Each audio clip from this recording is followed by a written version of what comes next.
I don't know if you're delighted, Barry. I don't know how you feel. You can let me know. I am delighted. I'm not going to lie. But I'm more relieved, and that was arguably the most stressful hour and a half of my life. I honestly don't know how you coped with it, and I'm looking forward to hearing your thoughts on the game, Max. I haven't heard what Barney has to say yet because he's unavailable to talk to us yet. That's some editing wizardry has put it in. I'd like to know what he thought of it. But surely this has to put to bed the myth that Gareth Southgate is in any way a competent England manager. Once again, they have failed to be a team that they possibly shouldn't be, if you know what I mean, an elite team. And once again, and we've seen this before, they had them on the ropes, had France absolutely on the ropes around the 70th minute, couldn't put them away, conceded a goal, and then now look, they're out. Am I being harsh? Yes. Lars? Yeah, I think you're being very harsh. I think England played well. I thought I was disappointed in the first half. I thought there was something slightly anemic about them because, again, France were not that good. But, of course, part of that is England doing a good job defensively and not giving them space to work with and all that. But in the second half, I thought England did just almost everything right under the circumstances and created good chances. And you have Kane scoring one penalty and then missing another. And France just looking vulnerable defensively. Hugo Lloris having to make some good saves. You know, there's a miss from Saka in there. There's some justifiable frustrations with the referees, I think. Maybe not quite as much as others might think, but I do think you have a case in some of those issues. And really, it was a game against a very strong opponent that was very finely balanced. England created more chances, I thought, and it just about went against you. I think slaughtering Gareth Southgate for that is foolish, in my opinion. Sorry, they lost. Again. Yeah, that happens in football. The same way as they lost against Italy in the European final when they had them on the ropes. They had France absolutely on the ropes. So you feel it's Gareth Southgate's fault that they missed some penalties in the Euros, Barry? I feel he seems to be very deeply involved in these situations. They lost against Croatia in the World Cup semi-final. What catastrophic failure of his duty did Gareth Southgate commit tonight? What did he do wrong? He took Bukayo Saka off when he was the most dangerous player on the team and wreaking absolute havoc amongst the French team. He may have been injured. I don't think he was. But it's his consistent failure I'm talking about. See, the thing is, Barry, sorry to interrupt. Like, if you look at it the other way, it's also consistent success on a scale that England have never had in the history of English football, ever. We won the World Cup once in 1966, and between now and then, nobody has got them to a semi-final, a final, and then very narrowly, okay, it's a quarter-final now, but a very narrow defeat. John says, was this the ultimate match of moments? Neither team was tactically superior or particularly dominant. Two good teams met. One took two of their chances. The other only took one. It hurts more than if we'd been thrashed. I don't know, Philippe, if you think that sums it up pretty well. I think that overall, I would say that England has a really good reason to feel really frustrated about this game. And it's not about the refereeing because, to be honest, I switched off the English commentary after 40 minutes because I couldn't stand it. I mean, it was so one-eyed, it was unbelievable. It was actually quite shocking and embarrassing. And actually, I think as well, it was not what England deserved because I found England actually very good today. But like Barry, I cannot understand the substitution of Saka. If he was injured, that's fine. Otherwise, he was probably the best attacking player on the pitch. Why Sabim, I don't know. But England created a lot. They played with more freedom than they usually play in this kind of occasions. A number of players did themselves good. And I have to say, in all the lines, by the way. And France were, as they have been, they're not the finished article that they were in 2018. They're not as balanced. The midfield can look very good at times and very fragile at others. The Varane-Upamecano partnership is not quite working. Hernandez on the left-hand side is a bit of a liability against a player as vivacious and inventive as Bukayo Saka. So in a way, I think, I genuinely thought it was going to be 2 extra time and penalties myself, because that's how close the two teams were. But I don't think England should be ashamed at all of their performance, even if some of the subs have baffled me. I mean, Saka's substitution really baffles me. But what I would say as well is that France beat England 2-1 with Kylian Mbappe having perhaps a 3 out of 10 kind of game, which occurs well for the rest of the tournament. And by the way, I want to stress that the first half that Antoine Griezmann played was, for me, the best I have seen by a French midfielder for a very, very, very long time. It was a masterclass. And we shouldn't forget that, because I know we're all looking at the game apart from Lars, because I don't think Barry's totally unbiased in this. We're all looking at it, even if we're trying hard to be objective and fair, we are not. There's always a moment the prism comes in. But yeah, England actually played really well, has every reason to feel extremely disappointed, but don't think France stole that result either. I mean, and I think France can play much better than that. And there were some absolutely, by the way, there were some movements as well from France between Griezmann, Dembélé, Rabiot, Jules Koundé, which were absolutely magnificent. So here's to what's going to be a very, very, very interesting game against. Okay, that almost sounded like a compliment for Rabiot in there, Philippe. Can we talk about Harry? Can we talk about Harry Kane for a second, Barry? Because you can only feel sympathy for him. Okay, it was a terrible penalty. Lots of people going, has it landed yet, etc. And I don't know if taking 2 against your club teammate, or it just he just didn't hit it well. But it's so gutting for him, because for a player of that quality who has won no trophies, just to see him on the defeated side again, it just is.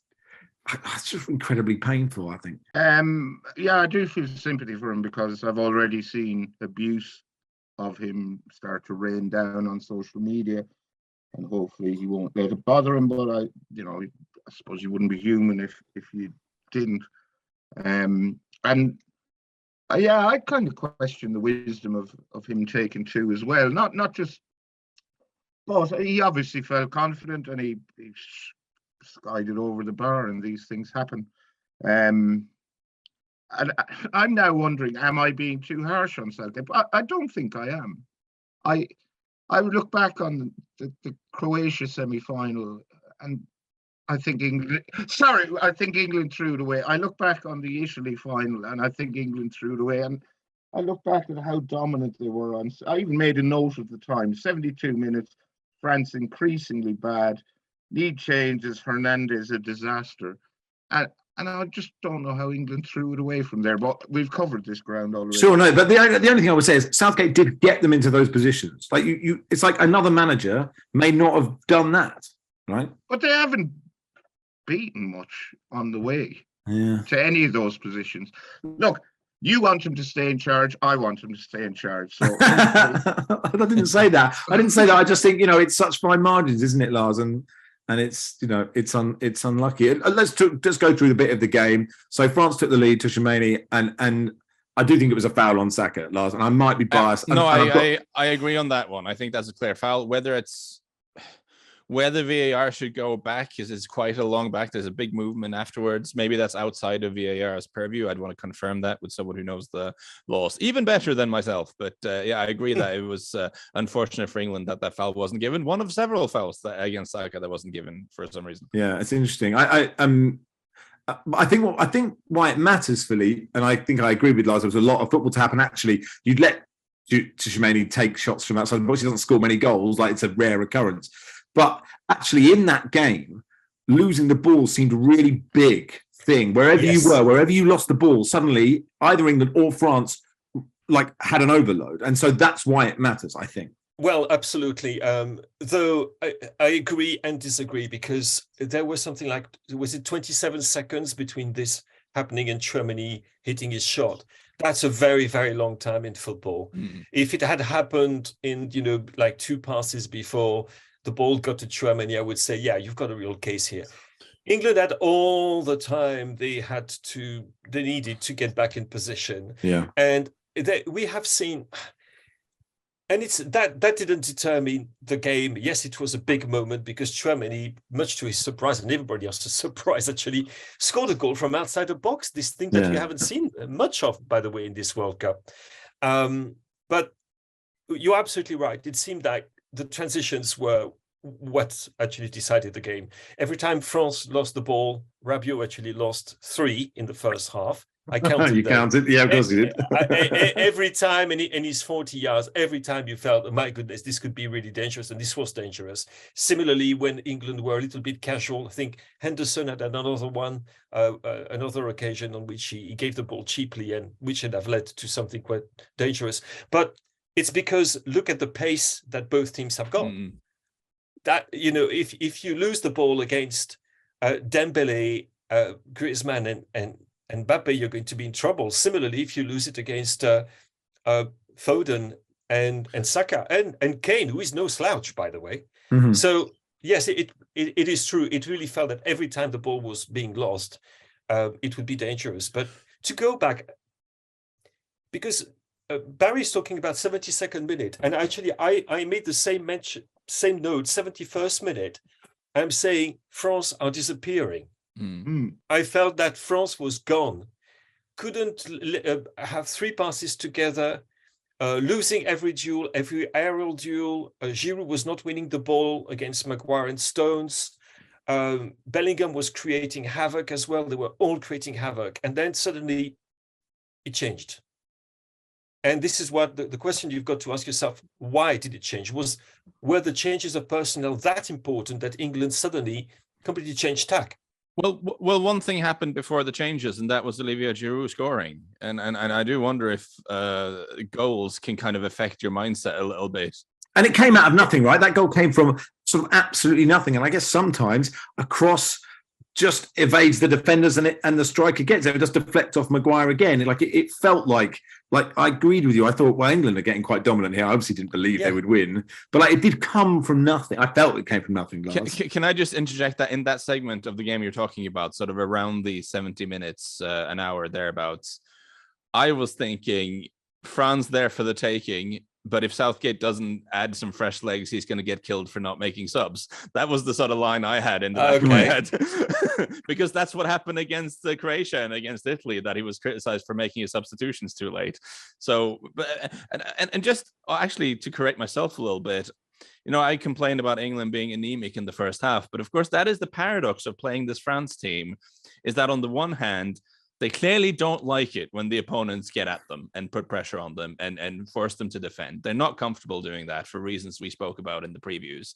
When we saw it even in the beginning of the game against Poland, they were kind of on the back foot and not liking it. The problem is when you push up against them, the second you lose the ball, it's Mbappe and Dembele running in behind you and you're screwed. So I guess being slightly cautious in the first half is not a bad idea for England, actually, in hindsight, and then pushing for it more, which you have to since they scored a goal.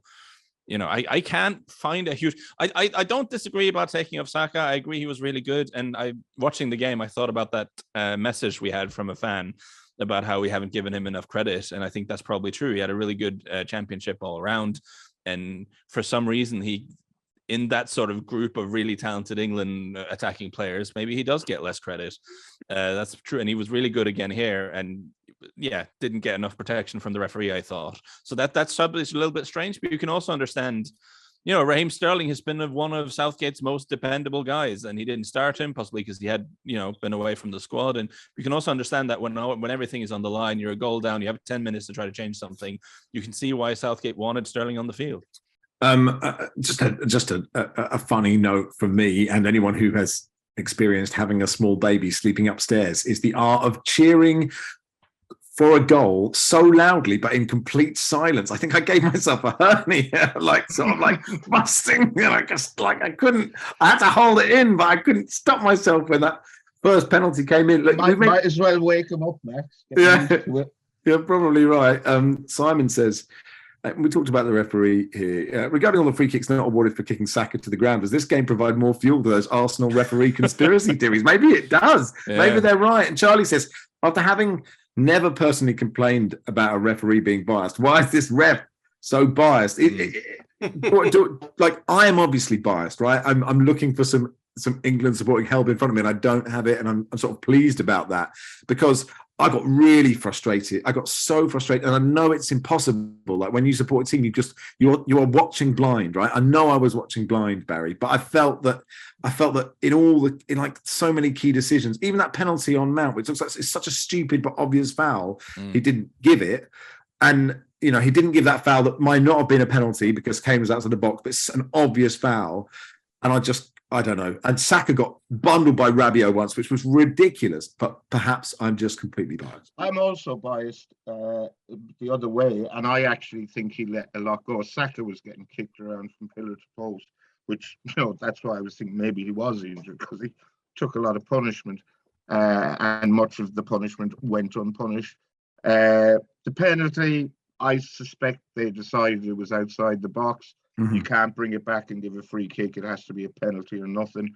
And yeah, the Mount, I mean, that was clear as day. That was if the Saka penalty decision had gone against you, as in if it was an England defender on a France on Mbappe, I suspect you'd have been seething. So that's kind of the best way to decide what you think of a decision. What the penalty was given? No, or sorry. The Kane one, maybe. Sorry, yeah. If the Kane Upamecano decision, if that had been Maguire on Mbappe and it had been given, I suspect you would have felt hard done by. It's impossible to say. I feel that's a foul, but carry on, Lars. Can I be brief? I agree it's a foul. Looking at the pictures, for me, it looks like his legs get locked up. So like the foul happens just outside the line and he falls inside of it. But he's moving forward with his body hunched. So it becomes an issue. Is his entire body over? And it becomes that. And I think not giving that is not a scandal, in my opinion. I suspect a lot of listeners disagree, but that's where it is. But I completely concur that Saka was not protected, or the fouls against Saka were not given as they should have. But you also noticed, and this is understandable, it's a very emotional situation. There were some England players who were spending a lot of energy on the referee as the game went on. And I saw some scandalous sort of objections to some decisions that were actually just pretty clear and obvious. But you have to, of course, appreciate that's an easy thing to say from the sort of side room office at home. If you're playing a World Cup quarterfinal, obviously you're going to be emotional about the refereeing decisions. Rick says, "Is this the worst referee since yesterday?" Which I enjoyed as a question. Philippe, I mean, I don't know what you thought of that. Well, I think this game proves against that some statistics mean absolutely nothing, because we haven't mentioned yet the fact that Harry Kane equaled Wayne Rooney's goal-scoring record for England. Irrelevant right now. Yeah. Irrelevant. And that Olivier Giroud became also, has added one to his tally, and he's now numero uno for good. And and also that Antoine Griezmann, but that's a stat that is worth repeating, played his 72nd consecutive game for France today. That's as many games as Michel Platini played in his whole career for Les Bleus.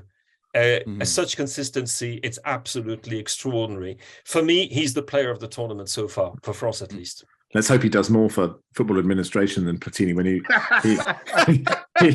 retires.